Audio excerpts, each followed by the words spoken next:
Seguro que entre ayer y hoy la pregunta se repitió. ¿Mañana, laburar o sanguchito? No, me parece que sanguchito. ¿Mañana, trabajo, estudio o sanguchito? Sanguchito. ¿Y mañana, trabajo, estudio o sándwich? Trabajamos. ¿Sí? Sí, exacto. La polémica que generó un aviso del Ministerio de Turismo, ese aviso que exhortaba a los uruguayos a tomarse este fin de semana largo, corrió el eje de la campaña que, según explicaron las autoridades, estaba destinada a fomentar el turismo interno.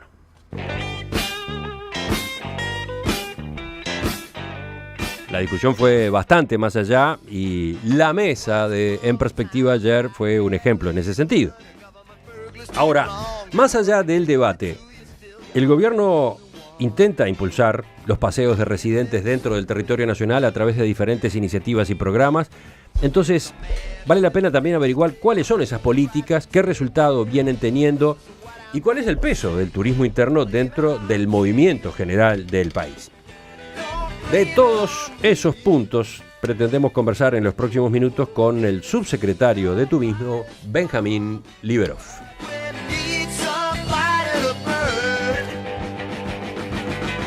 Liberov, buen día, gracias por acompañarnos. Buenos días, un saludo a ti y a la audiencia.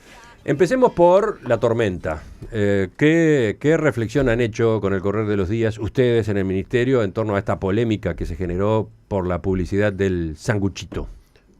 Desde mi punto de vista es un caso cerrado. Hubo un ruido en la comunicación, como se puede, o normalmente se dice, incluso en primera persona. Di la cara, aceptamos el error y se levantó, y para mí es caso cerrado. Un ruido en la comunicación, ¿qué quiere decir eso? Bueno, uno intenta comunicar algo que no siempre, en las relaciones incluso humanas, normalmente deviene en que lo que uno quiere comunicar es entendido por hacia quien se dirige.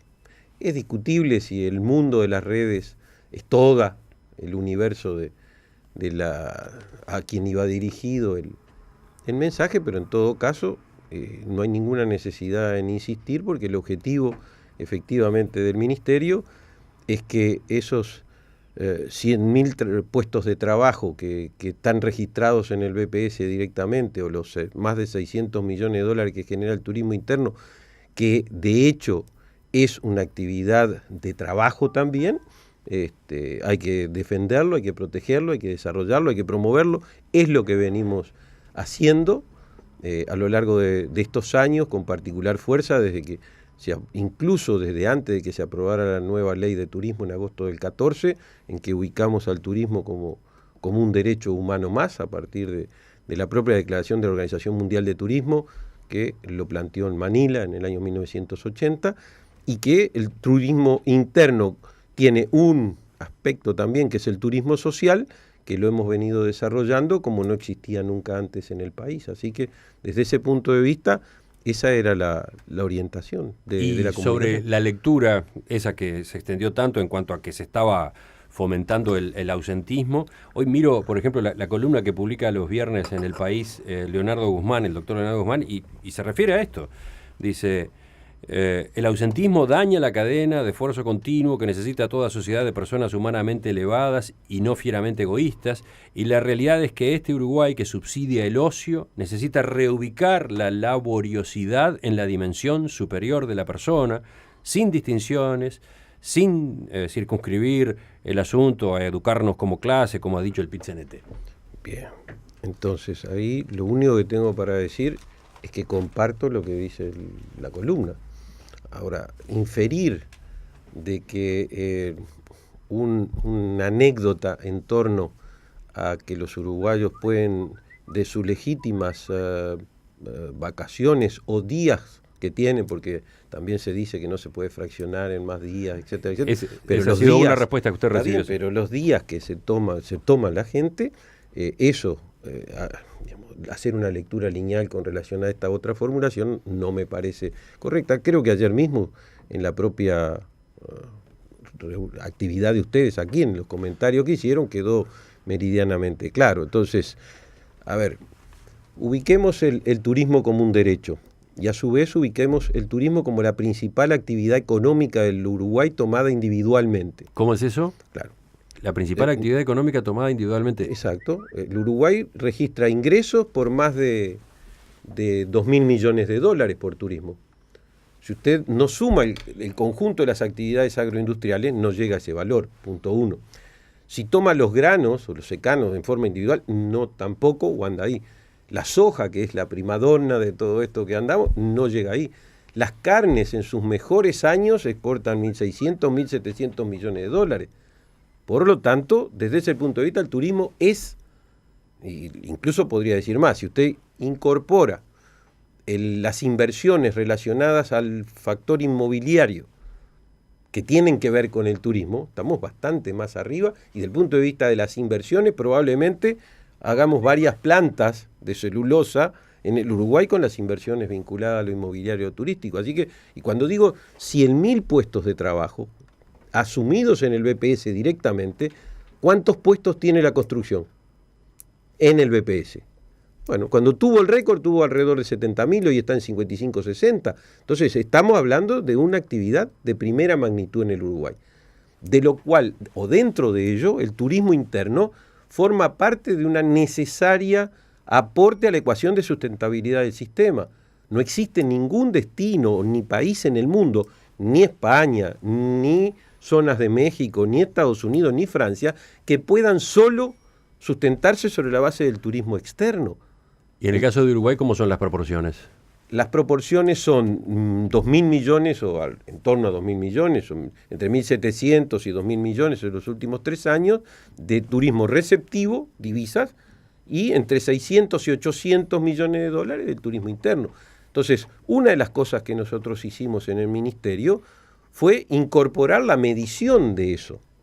Primero a través de encuestas regulares con muestreo, que en aquel momento fue una empresa local la que lo empezamos a hacer por el año 2006, 2007, y luego con apoyo del OMT para el diseño de lo que se denominan las cuentas satélites de turismo, incorporamos un módulo dentro de la encuesta continua de hogares, y eso es lo que venimos procesando históricamente para poder decir esto. Pero dentro de eso sabemos efectivamente quién es el principal emisor interno, naturalmente Montevideo, cuáles son los principales receptores del turismo interno, que en determinado momento es la costa y en otros momentos es las termas o lo puede ser Colonia. Y eso es información que incorporamos al efecto de la toma de decisiones. Entonces, vayamos a lo concreto. Les pido que hagan solamente un ejercicio de recordar el fin de año pasado. ¿Cuánta gente salió el 23 de diciembre y volvió el 7 de enero con 6 o 7 días de licencia? Porque los días que tenían que ver con los feriados se fueron ajustando y permitía. ¿Eso es válido o no es válido? Yo creo que es absolutamente legítimo. O sea, hacer racionalmente, ordenar racionalmente las vacaciones en un país que tienen el turismo una actividad de primer orden es una política racional. Y voy a decir una cosa más.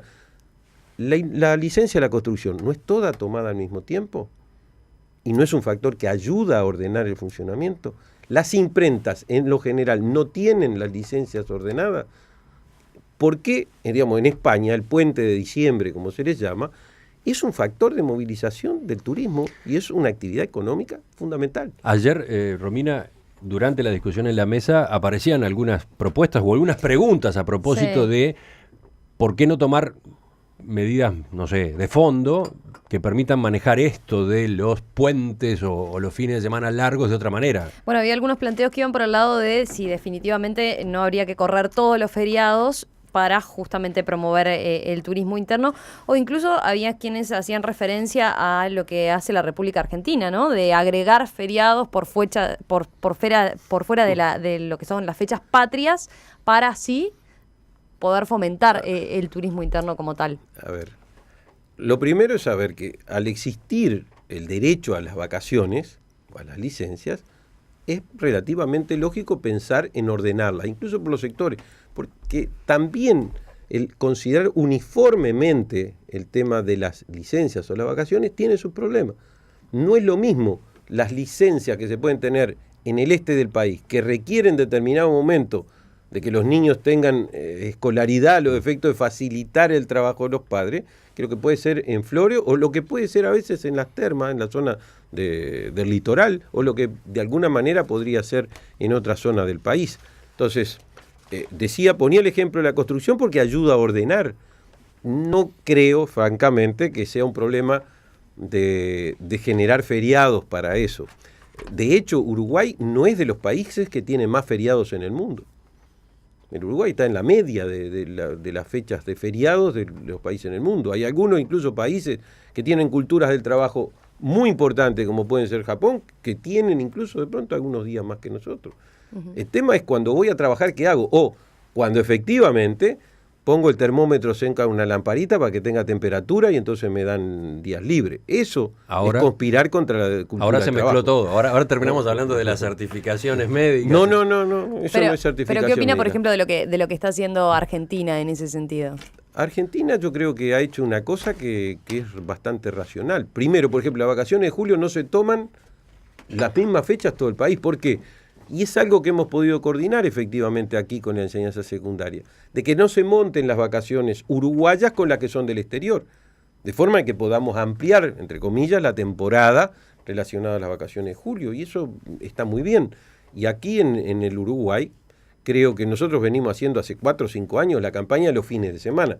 Nosotros entre sábado y domingo tenemos 104 días al año para poder efectivamente aprovechar del ocio, de la recreación, y lo fundamento en función de lo que decía anteriormente. Primero, que es un derecho, y segundo, que eso es una actividad económica. Lo que nadie puede pensar de que no es válido para esos más de 100.000 puestos de trabajo directos y que ayuda. En el caso, digamos, de la industria de la construcción, también ayuda que en un pico de la temporada las actividades de la construcción no estén chocando con las actividades que tiene que desarrollar el turismo. O sea, digamos, me parece que vale la pena discutir en el más amplio sentido de la palabra y diferenciar, o como se dice popularmente, separar la paja del trigo. Lo que tiene que efectivamente racionalizar una sociedad que quiere construir seriamente alternativas laborales con cultura del trabajo y lo que no se corresponde con eso. Desde ese punto de vista, tratamos, para que ustedes tengan una idea, nosotros en la temporada producimos más de 144 piezas de diseño vinculadas a la promoción y a la comunicación. Y 200, cuando usted dice la temporada, se refiere a la temporada estival, de verano. Sí, la temporada estival. Y hacemos más de 266 estrategias según a los mercados, a los sectores y de la manera que queremos hacer llegar los mensajes. Bueno, no siempre, efectivamente, uno le acierta o tiene todas las 40 del mazo, no necesariamente se tienen. Así que desde ese punto de vista, lo nuestro tiene que ver con entender, escuchar, ver de qué manera se da lo que uno pretende comunicar y desde ese punto de vista actuar sin ningún tipo de problema. Dice que dar un paso atrás no necesariamente es una cobardía, es simplemente a veces hasta un motivo de inteligencia. Seguimos en diálogo con Benjamín Liberoff, subsecretario de Turismo. El foco hoy es el turismo interno. Estamos teniendo datos sobre el movimiento turístico en general en nuestro país, pero en particular, y a partir de esta polémica que se generó con el aviso del sanguchito, nos interesa conocer cómo se está trabajando para que los uruguayos hagan turismo en Uruguay. Romina. Usted ya mencionaba algo del rol que tiene el turismo social, el denominado plan de turismo social dentro del turismo interno. Y veía un informe de Uruguay 21 del año pasado sobre el sector turístico que remarca justamente en lo referente al turismo interno que las excursiones aumentaron en parte debido al crecimiento del turismo social. Desde la implementación de este proyecto hace 10 años, 100.000 uruguayos han participado visitando alguno de los 42 destinos que involucra.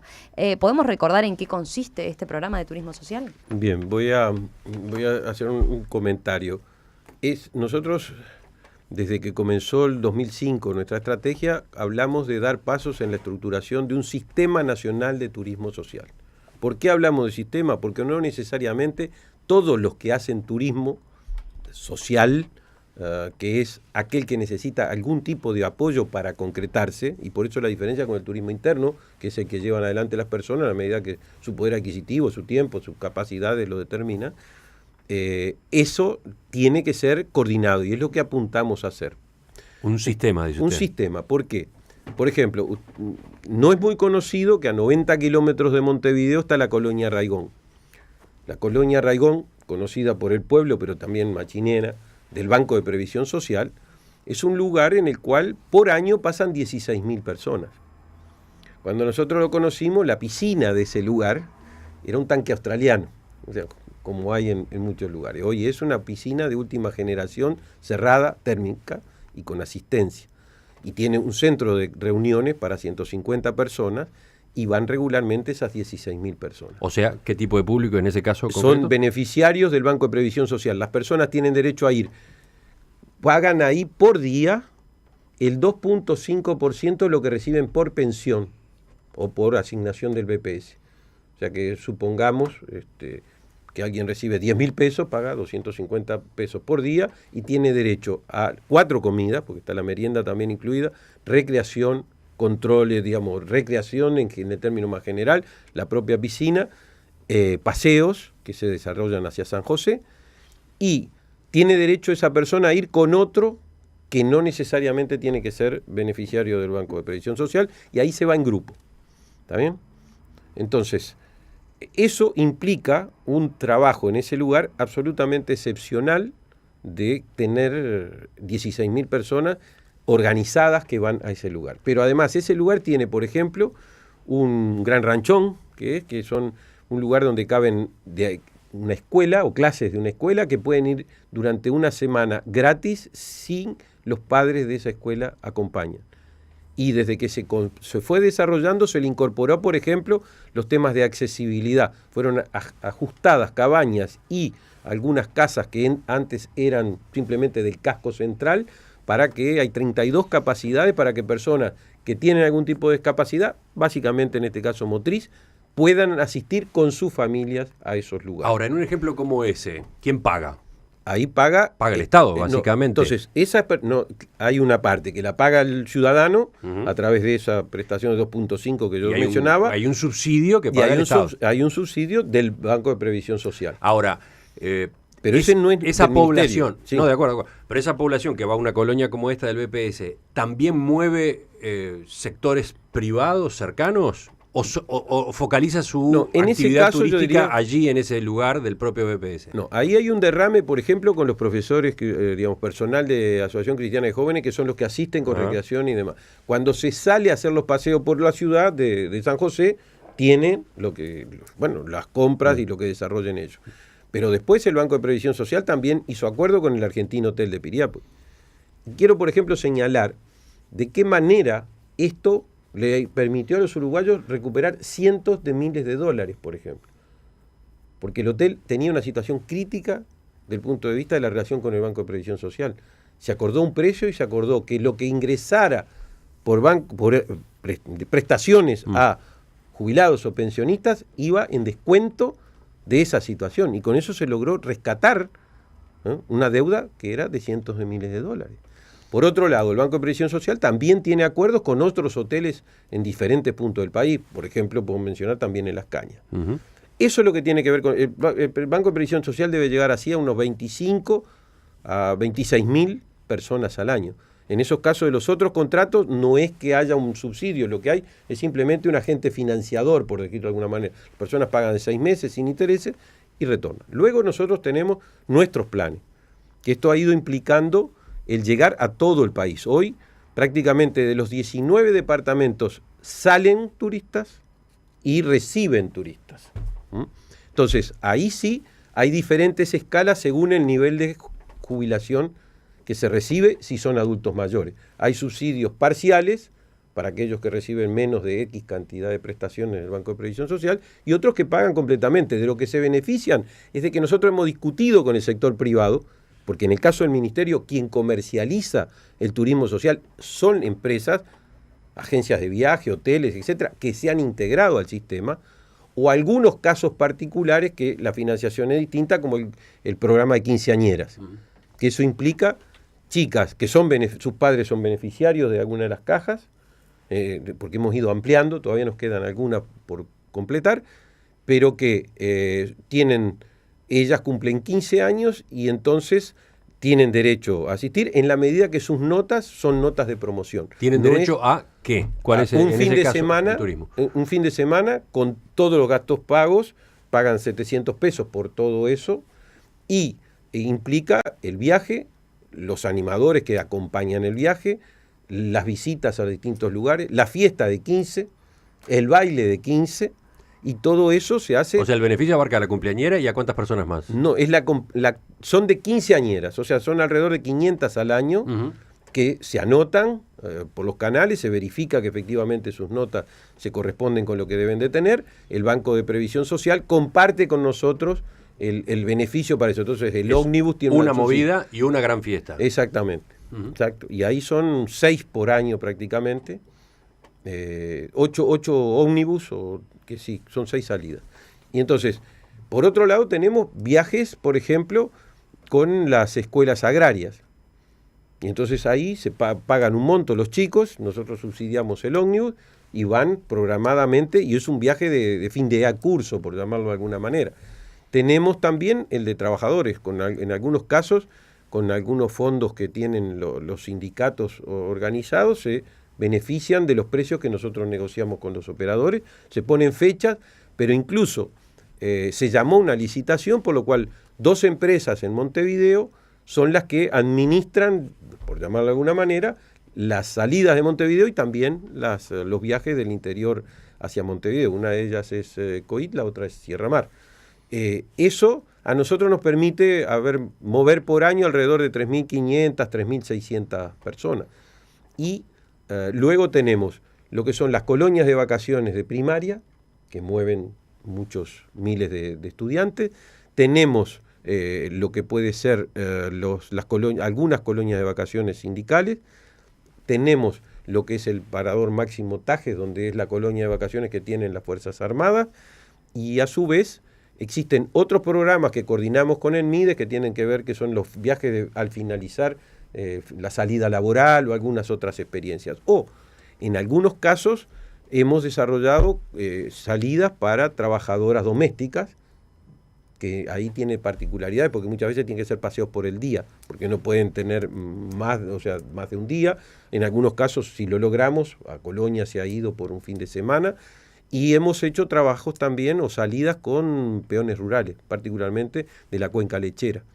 Y todo eso, todo ese universo implica las 90.000 o 96.000 personas anuales que se mueven a través de distintos elementos. Entonces hay que formar un sistema. ¿Y el Ministerio de Turismo cuánto pone para programas como estos, para el conjunto de estos programas? Nosotros debemos estar colocando alrededor de 200 a 250.000 dólares anuales en estos momentos a través del transporte u otras prestaciones que brindamos. ¿Y el impacto total, más allá de lo que el propio Ministerio financia, se sabe cuánto es? Bueno, tuvimos a raíz de que nosotros hablamos, dimos un monto en determinado momento, cuando se cumplieron 10 años, justamente estábamos hablando solo de lo que el Ministerio movía con esto. Entonces nos pareció pertinente y esta semana estuve reunido con el presidente y funcionarios del BPS y algunos otros organismos a los efectos de establecer un observatorio que nos permita medir el impacto económico del turismo social para que la sociedad uruguaya vea exactamente, incluso para que la sociedad vea el Banco de Previsión Social cuando tiene acciones o prestaciones, efectivamente que van bastante más allá de lo que nosotros pensamos, y yo creo que ¿Esas cuentas están hechas? No están ¿Todavía hechas no? todavía. No, por eso vamos a comenzar con eso y va a causar una sensación bastante importante el ver cuánto mueve el turismo, el Sistema Nacional de Turismo Social. Enseguida retomamos la entrevista con Benjamín Liberov, subsecretario de Turismo. ¿Ustedes están trabajando o se tomaron el sanguchito? La pregunta viene porque a partir de la polémica que generó ese aviso del Ministerio de Turismo que alentaba a tomarse la jornada de hoy para alargar el fin de semana y promover las visitas a localidades dentro del país. Bueno, hoy en esta entrevista estamos tratando de averiguar qué es lo que viene ocurriendo con el turismo interno, qué políticas se están llevando adelante para fomentarlo.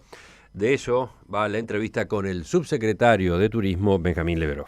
Estamos recorriendo las políticas del Ministerio de Turismo y de otros organismos del Estado para la promoción del turismo interno. Hablábamos del turismo social. ¿Por dónde seguimos ahora?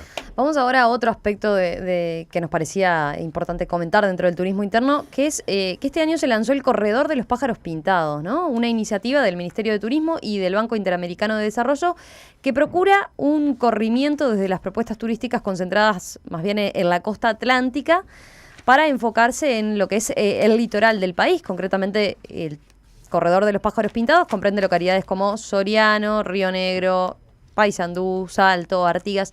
¿De qué se trata concretamente esta propuesta? Bien, es muy válida y pertinente. Para que el turismo se pueda materializar se tienen que dar dos aspectos excluyentes. Si no se logran es muy difícil. Primero, capacidad de ahorro. El segundo, tiempo libre. El Uruguay ha aumentado el poder de ingresos de los hogares, no más. Tomen ustedes el número de autos que se han vendido en los últimos 10 años, por decir una cosa, pero podríamos decir algo más, y por lo tanto ahí hay un factor de capacidad de ahorro y de movilización independiente. Por lo tanto, hay la posibilidad de recorrer el Uruguay. Siempre se discutía que es más caro hacer turismo aquí que salir al exterior, etcétera. Eso tiene una parte que puede ser cierto porque los números pueden dar eso, sí, pero también hay tiene una parte en las que hay algunos de los vecinos que resulta más barato, ¿no? Argentina, pero Brasil. Hoy no es el caso. Hoy no es el caso. Entonces, el otro hecho es a dónde voy. Y entonces el poder tener oferta es determinante para capitalizar ese a dónde voy. Y en segundo lugar, nosotros hemos entendido que efectivamente esa generación de oferta tenía que abordar todo el territorio. Entonces, con el Banco Interamericano de Desarrollo, desde el año 2007, 2008, se ha venido trabajando en el territorio. Es la primera vez que el Ministerio de Turismo incluso tiene representantes del programa del Banco Interamericano en distintos departamentos. Tal cual Romina señalaba, atendemos Río Negro Soriano, atendemos Paysandú Salto, y en un forcet un poco, como corredor del litoral, el tema de Artigas y Rivera. ¿Por qué incluso lo de Artigas y Rivera? Y nosotros discutimos mucho con el Banco Interamericano, porque por primera vez en la historia del Uruguay había la posibilidad de desarrollar una oferta turística asociada al turismo de compra en la frontera que no podíamos perder. Rivera recibía y ahora ha vuelto a recuperar una parte. De a poco se recupera después más del bajón. Turistas que Colonia. Más turistas que Colonia. Por lo tanto, era una oportunidad para una parte del territorio nacional de asociarse. Entonces, también con lo de Artigas, porque allí existe, obviamente, pocas oportunidades a veces desde el punto de vista laboral, y el turismo podía contribuir en esa dirección con el Camino de las Ágatas y las Amatistas, o hacer conocer Rincón de Franquía, que es un área natural protegida, a los efectos de que se pueda visitar. Y todo lo que tiene que ver con Rivera, no quedarse solo en la compra del free shop, sino ver cómo lo podíamos retener con algunas otras ofertas. Y entonces está el Valle del Lunarejo, hay operaciones en Mina de Corrales, que las hemos ido construyendo y desarrollando con las intendencias. Esto no es que nosotros fuimos, caímos y desarrollamos, no. Eso se hace con la integración público-privada en el lugar, con las intendencias, ahora con el tercer nivel de gobierno, que son los municipios. Dentro de eso, se potenció con mucha fuerza la posibilidad por primera vez, y se elaboró un plan estratégico junto con el Banco Interamericano de turismo náutico fluvial. Eso quiere decir aprovechar nuestros ríos a los efectos de generar oferta turística, cosa que, por decirlo, nosotros a veces decimos que le damos la espalda al mar, yo diría que le hemos dado históricamente el cuerpo de espalda a los ríos.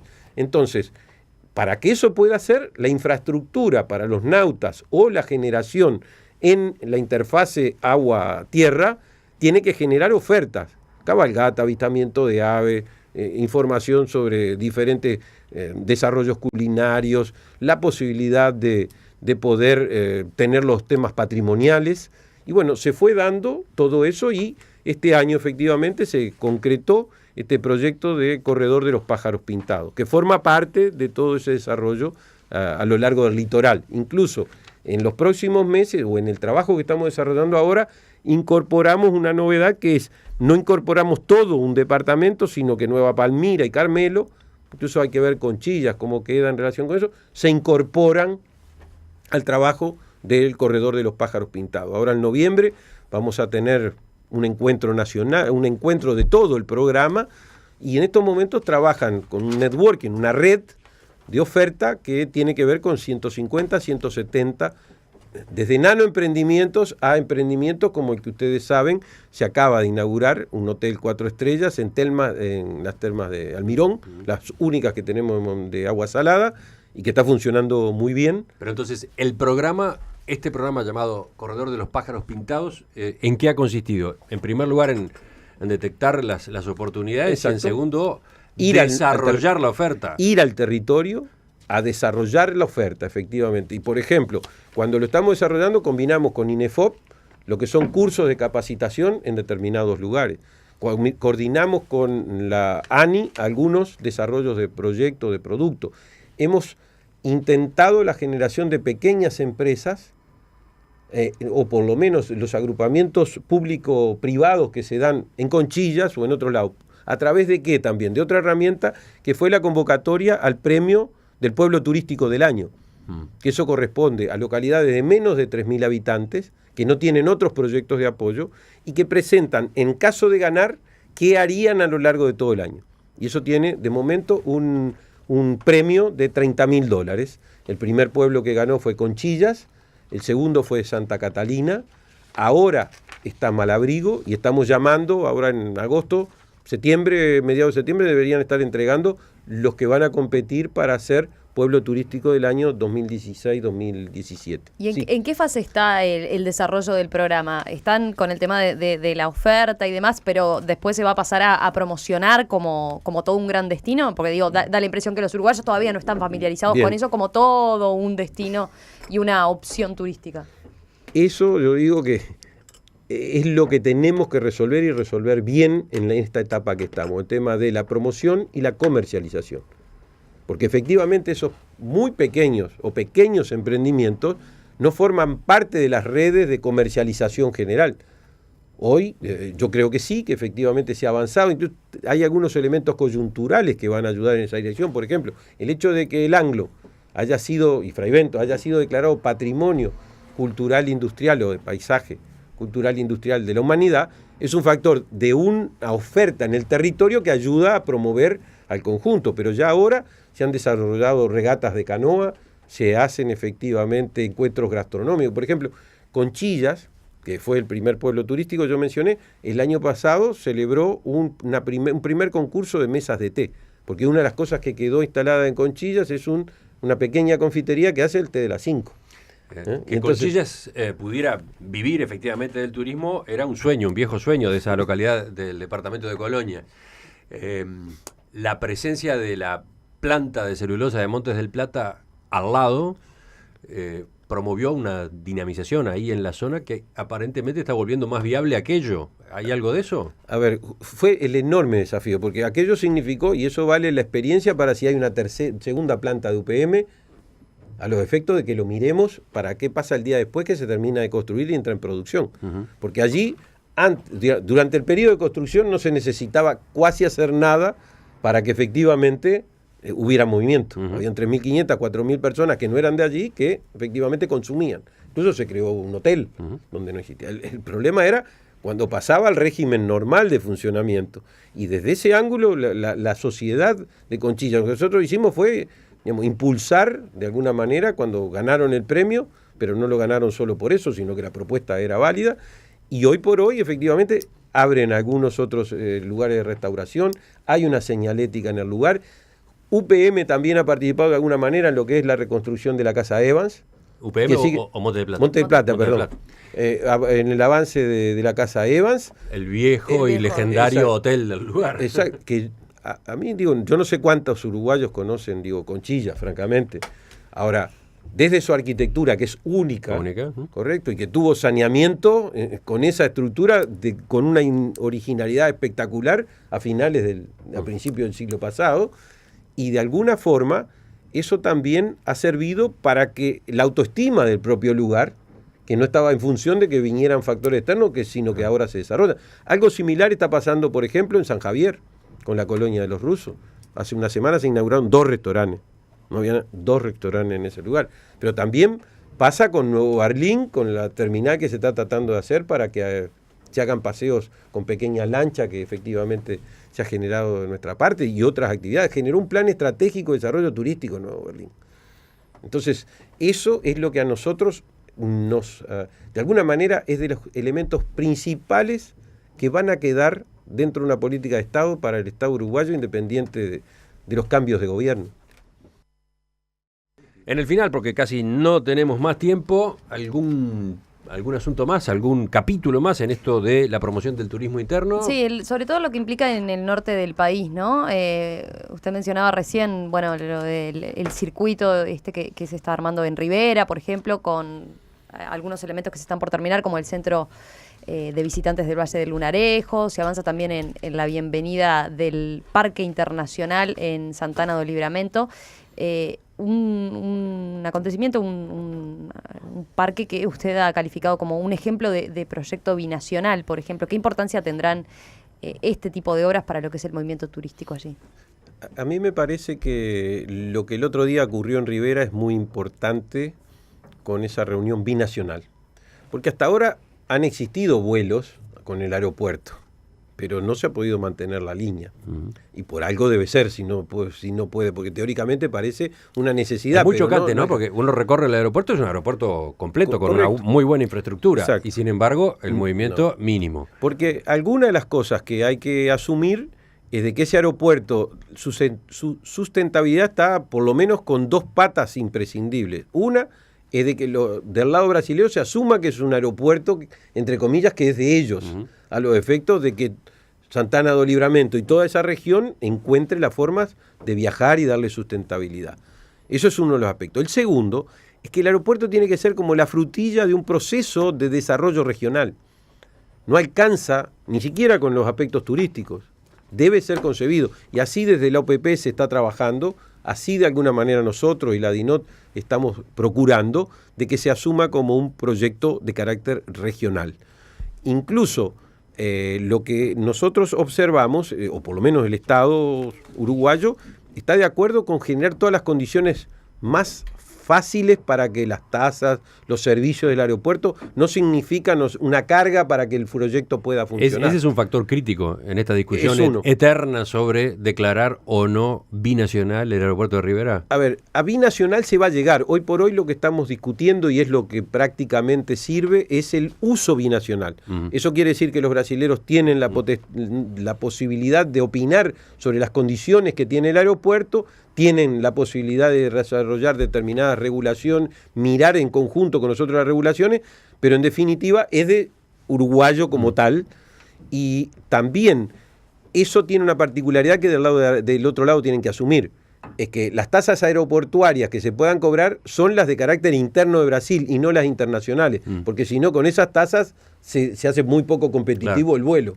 Eso es una cosa. La otra cosa que tiene que ver con eso es que las líneas aéreas brasileras, en la medida que desarrollan lo que se llama transporte de cabotaje interno, tienen determinados beneficios sobre combustible, y eso es lo que hace que les interese aumentar la malla. Es una parte de la política de desarrollo aerocomercial brasilero. Por lo tanto, este aeropuerto tiene que poder asumir esas condiciones para ganar en rentabilidad. Y desde ese ángulo es que estamos trabajando, pero eso ayuda, o va a ayudar también, no solo a Rivera departamento, sino que tiene que ver con la ciudad de Artigas, que tiene que ver con los proyectos que yo mencionaba de desarrollo turístico, e incluso es muy importante para el tema termas. Es muy importante para el tema termas. Y eso va asociado incluso a que la infraestructura, la ruta 26, cambie cualitativamente su funcionamiento, y la 30, que hoy está en proceso de ejecución, la licitación, también mejore las condiciones de traslado, porque de lo contrario tenemos un problema. Son perspectivas muy interesantes que vale la pena seguir explorando, así que las retomamos en cualquier momento. Benjamín Liberoff, subsecretario de Turismo, gracias por la visita esta mañana. No, gracias a ustedes, muy buenos días y buen fin de semana. Todavía queda fin de semana para hacer turismo interno.